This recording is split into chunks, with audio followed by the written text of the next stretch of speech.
अस्सलाम वालेकुम। उम्मीद करती हूँ आप लोग खैरियत से होंगे। जैसा कि आपको पता है कि मैं वाइवा की प्रिपरेशन के लिए आपको सुपरवाइज्ड क्लिनिकल प्रैक्टिस के आउटलाइन से टॉपिक्स कवर करवा रही हूँ। ठीक है, उसमें हमने पहला टॉपिक स्टार्ट किया हुआ था एग्जामिनेशन वाला। ठीक है, अच्छा, प्रीवियस वीडियोस में मैं आपको आउटलाइन को तरतीब से कवर करवा रही हूँ। तो आज हमने जो टॉपिक डिस्कस करना है उसकी स्टेटमेंट है observe self care and home management including ADLs and IADLs। अच्छा, अब वो कह रहा है कि हमने ऑब्ज़र्व करना है कि पर्सन जो है वो डेली एक्टिविटीज़ अपनी किस तरह परफॉर्म करता है। ठीक है, किस तरह वो अपनी सेल्फ केयर करता है। ठीक है, किस तरह वो अपने होम की मैनेजमेंट करता है। ठीक है, ये सब चीज़ें हमने देखना है इस पॉइंट में। ठीक है, अच्छा, हमें पता है कि सेल्फ केयर होम मैनेजमेंट को बेसिकली हम ADLs और IADLs ही कह रहे होते हैं। ठीक है, अच्छा, अब हम देखना है कि पर्सन अपनी डेली एक्टिविटीज़ जो घर में परफॉर्म कर रहा है उनमें वो किस हद तक इंडिपेंडेंट है। ठीक है, कितना वो अपनी एक्टिविटीज़ को खुद परफॉर्म कर सकता है या नहीं कर सकता। ठीक है, उसकी सेफ्टी कैसी है, कोई रिस्क वगैरह तो मौजूद नहीं है इंजरी वगैरह के या फॉल वगैरह के। ठीक है, अच्छा, अब सबसे पहले हम देखते हैं कि ADLs क्या होते हैं और ADLs में हमने क्या चीज़ असेस करनी है और कैसे असेस करनी है। ADLs में हमने असेस करना होता है एक्टिविटीज़ ऑफ डेली लिविंग। ठीक है, ADL stand for activities of daily living. रोज़मर्रा की जो एक्टिविटीज़ हैं वो ADLs के अंदर आ जाती हैं। ठीक है, जैसे बाथिंग या शावरिंग, ड्रेसिंग, ग्रूमिंग जिसके अंदर आ जाता है ब्रशिंग। ठीक है, ब्रशिंग टीथ या ब्रशिंग हेयर। ठीक है, उसके बाद toileting, feeding, transferring, for example transferring from bed to chair और चेयर टू बेड। ठीक है, ये सारी हमारे पास हैं ADLs। ठीक है, हमने इन सब को देखना है कि इन सब में उसको कोई मसला तो नहीं आ रहा। ठीक है, वो इंडिपेंडेंटली अपने ये सारे जो एक्टिविटीज़ हैं डेली लिविंग की इनको परफॉर्म कर पा रहा है या नहीं कर पा रहा। ठीक है, अब फॉर एग्ज़ाम्पल अगर हमारे पास एक पेशेंट है स्ट्रोक का तो उसको अपने ADLs परफॉर्म करने में मसला आएगा। ठीक है, कैसे, मतलब फॉर एग्ज़ाम्पल स्ट्रोक में उसको फॉर एग्ज़ाम्पल राइट साइड का स्ट्रोक हुआ है। ठीक है, तो राइट साइड से जब वो कपड़े पहनेगा, राइट साइड से वो शर्ट पहनेगा अपनी, ठीक है, तो उसको वो पहनने में मसला आएगा।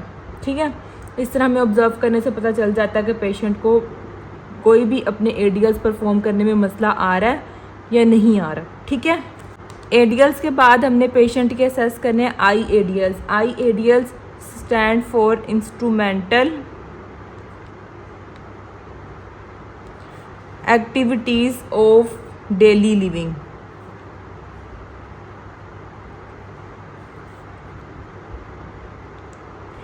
ठीक है, ADLs stand for activities of daily living and IADLs stands for instrumental activities of daily living। ठीक है, अच्छा, ADLs में बेसिकली पेशेंट की सेल्फ केयर आ जाती है पर्सन की। ठीक है, और IADLs में होम मैनेजमेंट आ जाती है, जैसे कुकिंग,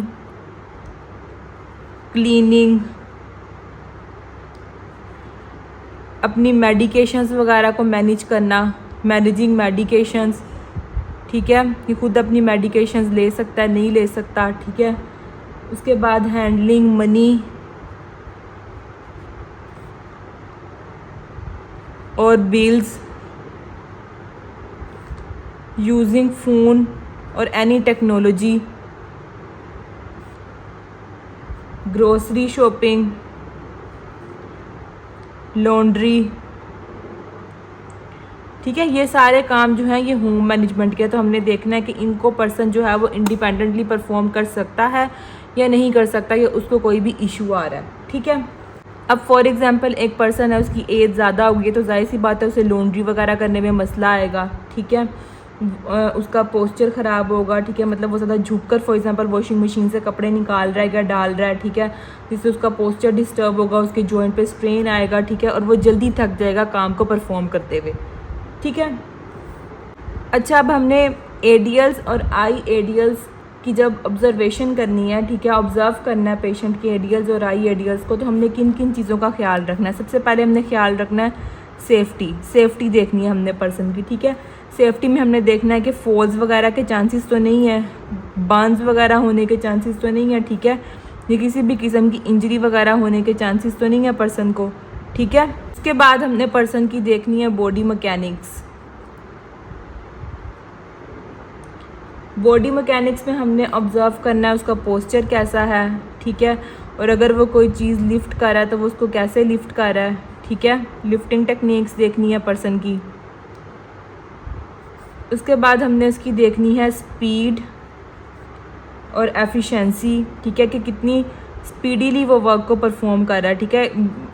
कहीं आहिस्ता आहिस्ता तो नहीं लगा हुआ कि बहुत स्लोली काम कर रहा है, ठीक है, या बहुत तेज़ काम कर रहा है, तो इस चीज़ को हमने असेस करना है, ठीक है। उसके बाद हमने देखना है फटीग, कि वो थोड़ा सा काम करके जल्दी तो नहीं थक जाता, जैसे एल्डरली पर्सन्स जल्दी थक जाते हैं, मैंने अभी आपको बताया, ठीक है, या कोई पेन के साइंस वगैरह तो नहीं है। उसके बाद हमने देखना है कि कोई असिस्टिव डिवाइस तो नहीं यूज़ कर रहा पर्सन,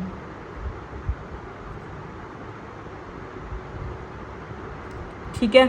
उसके बाद हमने असेस करना है कि पर्सन को फिज़िकल असिस्टेंस वगैरह की ज़रूरत तो नहीं है, कि मतलब वो किसी पे डिपेंडेंट तो नहीं है कि उसको काम करने में मसला आ रहा हो, ठीक है, तो वो किसी पे डिपेंडेंट हो, ठीक है, या उसे किसी की ज़रूरत हो जो उसकी हेल्प आउट कराए एडियल्स में और आई एडियल्स में।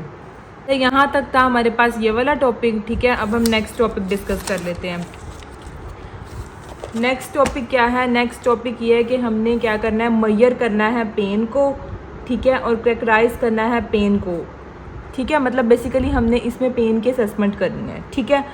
अच्छा, पेन की मेजरमेंट करेंगे, पेन की इंटेंसिटी देखेंगे, उसकी लोकेशन देखेंगे और पेन की टाइप देखेंगे, ठीक है, कि नोसिसेप्टिव पेन है, सोरनेस वगैरह है, ठीक है, या रेफर्ड पेन है, ठीक है। ये सारे पॉइंट्स हम डिस्कस करेंगे इसके अंदर। बेसिकली अब हमने पेन को असेस करना है कि पेशेंट को पेन आ रही है कहीं या नहीं आ रही है। अगर आ रही है तो किस स्पेसिफिक जगह पे आ रही है, उसकी इंटेंसिटी क्या है, ठीक है, कितनी शिद्दत की पेन है और पेन की टाइप क्या है, ये सब चीज़ें अब हम डिस्कस करेंगे, ठीक है।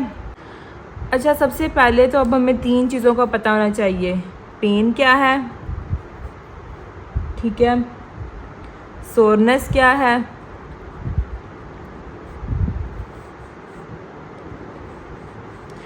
और नोसिसेप्शन क्या है, ठीक है। ये तीनों चीज़ें आपकी आउटलाइन में मेंशन है, पेन, सोरनेस एंड नोसिसेप्शन, ठीक है। सबसे पहले हम देखते हैं कि पेन क्या है। Pain is the patient's subjective experience.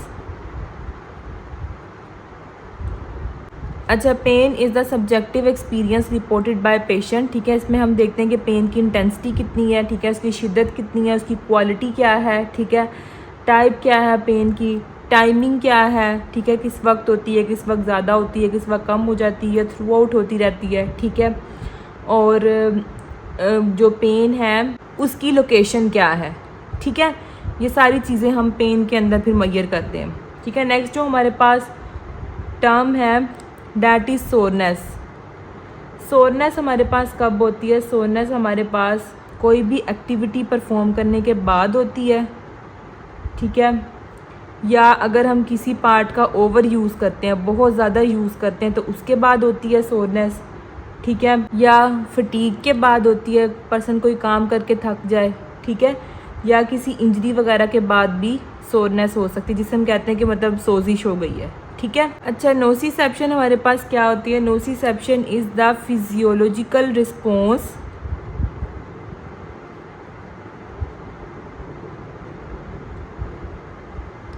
To tissue damage, ठीक है।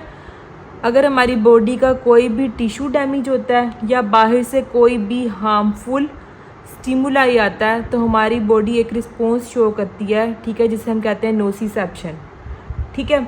नोसिसेप्शन के अंदर नर्व एंडिंग्स इन्वॉल्व होती हैं जो कि हार्मफुल स्टिमुलाई को डिटेक्ट करती हैं, ठीक है। अच्छा, नोसिसेप्शन के अंदर जो इनपुट है, ठीक है, मतलब कि जो बॉडी रिस्पॉन्स करती है, जिससे हमें पता चलता है कि कोई हार्मफुल स्टिमुलाई बॉडी के अंदर आया है या फिर कोई टिश्यू डैमेज हुआ है, ठीक है, तो वो 3 तरीके से हो सकता है, थर्मल,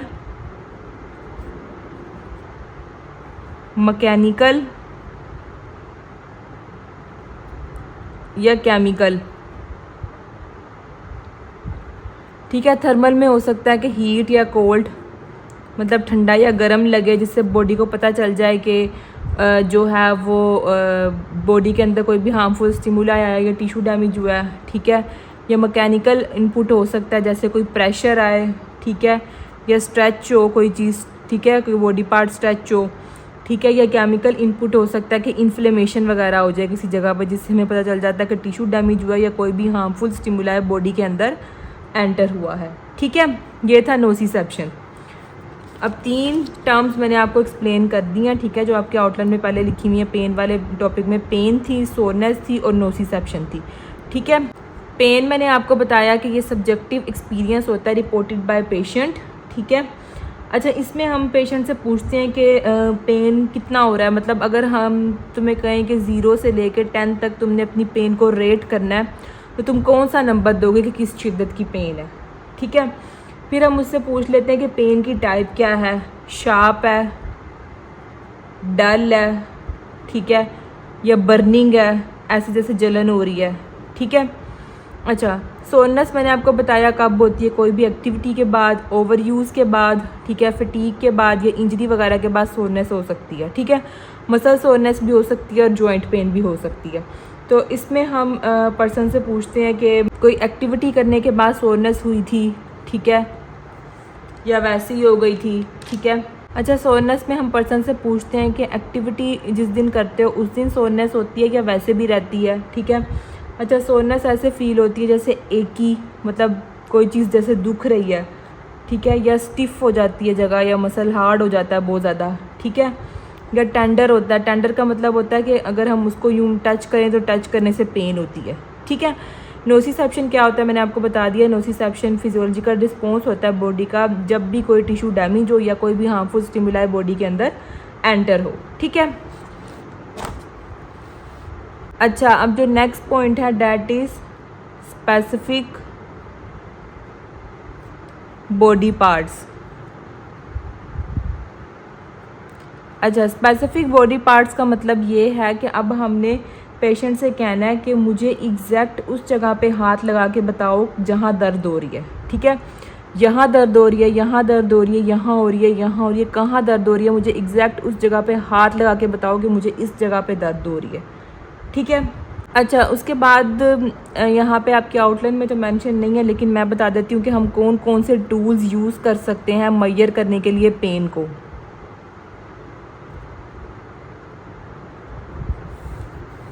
इसमें सबसे पहला टूल जो यूज़ होता है, कॉमनली यूज़ हो रहा होता है, हमें पता है, विजुअल एनालॉग स्केल। ठीक है,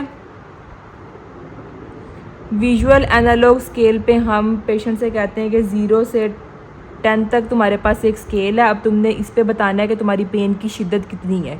ठीक है, अच्छा, उसके बाद जो दूसरा स्केल है that is numeric pain rating scale.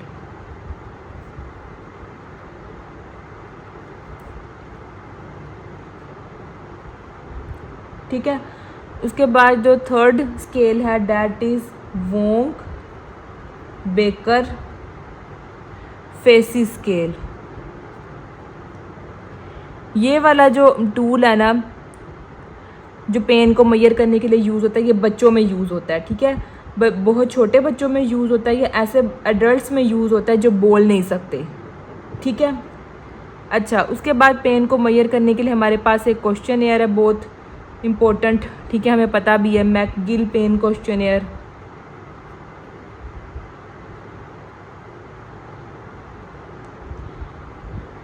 ठीक है, उसके बाद हम बॉडी चार्ट भी यूज़ कर सकते हैं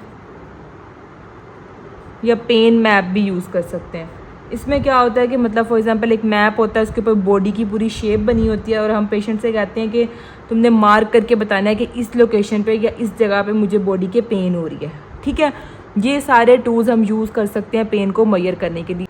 अच्छा, उसके बाद हमने लास्ट पे पेशेंट से ये सब कुछ भी पूछ लेना जो मैंने आपको स्टार्टिंग में भी बताया। हमने उससे पूछना है कि पेन किस तरह की है, बर्निंग है, डल है, शार्प है, ठीक है, कब शुरू होती है, मॉर्निंग में होती है, इवनिंग में होती है, ठीक है, क्या कोई ऐसी एक्टिविटी है जो करने से पेन ठीक हो जाए, या कोई ऐसी एक्टिविटी है जो करने से पेन ज़्यादा वर्स हो जाए, ठीक है, पेन कांस्टेंट है, मतलब हर वक्त होती रहती है, ये कभी होने लग जाती है, कभी बंद हो जाती है, ठीक है। और फिर हमने उससे पूछना है क्या पेन के साथ साथ नमनेस वगैरह भी है, जैसे सुइयाँ चल रही हों, ठीक है, टिंगलिंग या वीकनेस वगैरह तो नहीं है, ठीक है। अच्छा, ये था हमारे पास पेन वाला टॉपिक। अब हम नेक्स्ट टॉपिक डिस्कस कर लेते हैं आउटलाइन से। अच्छा, अब जो हमारे पास आउटलाइन पे नेक्स्ट टॉपिक है that is recognise and characterise signs of inflammation, ठीक है। अब हमने देखने हैं कि इन्फ्लेमेशन के साइन एंड सिम्टम्स क्या आते हैं। हमें पता है इन्फ्लेमेशन होती क्यों है, जैसा कि मैंने आपको भी पहले बताया कि बॉडी के अंदर कोई भी हार्मफुल स्टिमुलाई आए, ठीक है, या टिश्यू डैमेज हो तो उसके रिस्पॉन्स में इन्फ्लेमेशन होती है, जिससे हमें पता चल जाता है कि बॉडी के अंदर कहीं भी जो है वो मसला चल रहा है, ठीक है। अब साइन एंड सिम्टम्स क्या है इन्फ्लेमेशन के, वो हमने डिस्कस करने हैं। हमें पता है इन्फ्लेमेशन भी दो तरह की होती है, कि एक्यूट इन्फ्लेमेशन होती है, ठीक है, और दूसरी क्रोनिक इन्फ्लेमेशन होती है। एक्यूट इन्फ्लेमेशन हमारे पास वो इन्फ्लेमेशन होती है जो मतलब ठीक हो जाती है जल्दी, ठीक है, जैसे कि 6 मंथ्स का पीरियड होता है। अगर 6 मंथ से पहले इन्फ्लेमेशन ठीक हो जाए तो वह एक्यूट इन्फ्लेमेशन होती है, लेकिन अगर 6 मंथ्स गुजर गए हैं और 6 मंथ्स तक इन्फ्लेमेशन ठीक नहीं हुई तो उसे हम कहते हैं कि ये क्रोनिक इन्फ्लेमेशन है, ठीक है।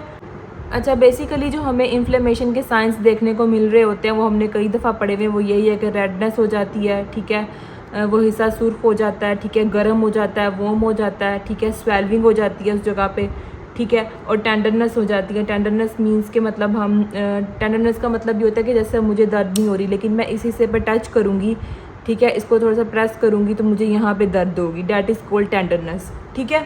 अच्छा, अब हम डिस्कस कर लेते हैं कार्डिनल साइंस ऑफ इन्फ्लेमेशन, ठीक है। इसमें हमारे पास सबसे पहले आ जाती है रेडनेस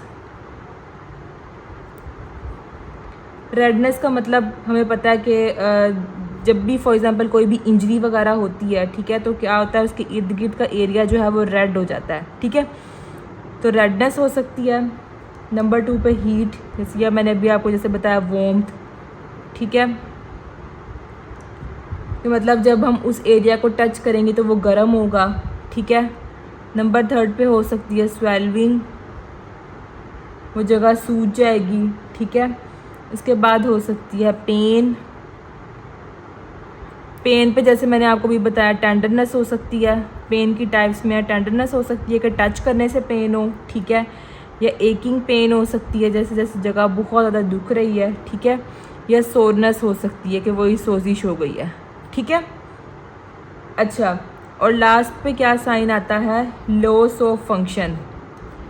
अब जो एरिया स्वेल हो गया है, ठीक है, जिसकी स्वेल्विंग हुई है, फॉर एग्जांपल जॉइंट है, जॉइंट की स्वेल्विंग हो गई है तो पर्सन को डिफ़िकल्टी होती है उस जॉइंट को मूव करने में, जिसकी वजह से उसका फंक्शन लॉस हो जाता है, ठीक है। ये हमारे पास 5 कार्डिनल साइंस हैं इन्फ्लेमेशन के, रेडनेस, हीट, स्वेल्विंग, पेन और लॉस ऑफ फंक्शन, ठीक है। अच्छा, ये है हमारे पास कार्डिनल साइंस इन्फ्लेमेशन के। कार्डिनल साइंस के अलावा कुछ अदर साइन एंड सिम्टम्स भी हैं इन्फ्लेमेशन के, हम वो भी डिस्कस कर लेते हैं।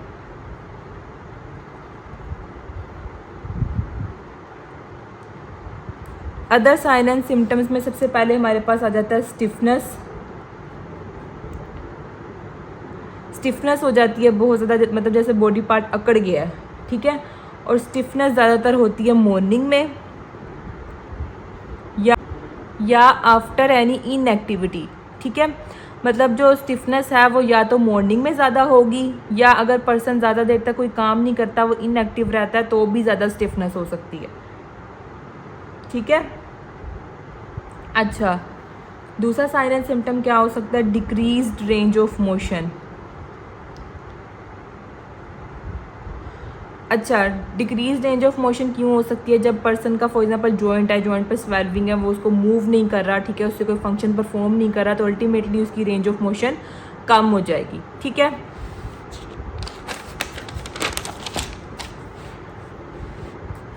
नेक्स्ट जो साइन एंड सिम्टम हमें देखने को मिल सकता है वो है पेन विद मूवमेंट और एट रेस्ट, मतलब कि अगर बंदा बिल्कुल रेस्ट पे, जैसे मैंने आपको बताया इनएक्टिव है, तो उसको स्टिफनेस भी हो सकती है और पेन भी हो सकती है, ठीक है। और बाज़ औक़ात पर्सन को मूवमेंट के साथ भी पेन हो सकती है कि जब वो बॉडी पार्ट को मूव करे तो उसे पेन हो, ठीक है। नेक्स्ट जो साइन एंड सिम्टम हमें देखने को मिल सकता है वो मैंने आपको पहले भी बताया कि विजिबल स्वेल्विंग, ठीक है, मतलब हमें देखने से पता चल जाएगा कि ये हिस्सा स्वेल हुआ हुआ है, सूजा हुआ है, ठीक है। नेक्स्ट साइन एंड सिम्टम्स क्या हो सकता है इन्फ्लेमेशन का, that is warmth compared to opposite limb,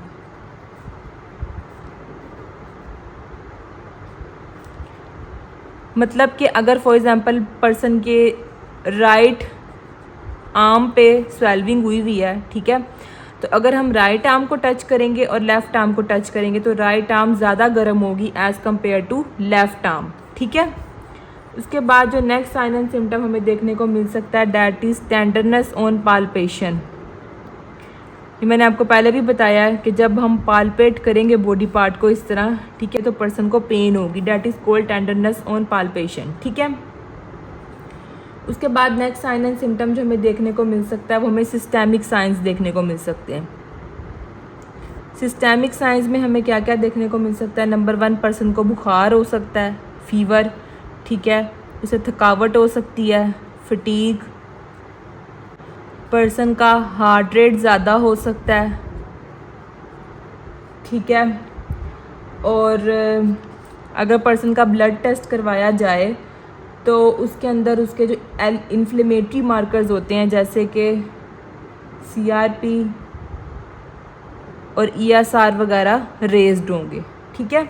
ये सारे सिस्टेमिक साइंस हैं, ये भी हमें इन्फ्लेमेशन में देखने को मिल सकते हैं, ठीक है। ये सारे थे हमारे पास sign and symptoms of inflammation. Cardinal sign and symptoms भी हमने देख लिए और अदर साइन एंड सिम्टम्स भी हमने डिस्कस कर लिए जो जो हो सकते हैं इन्फ्लेमेशन के, ठीक है।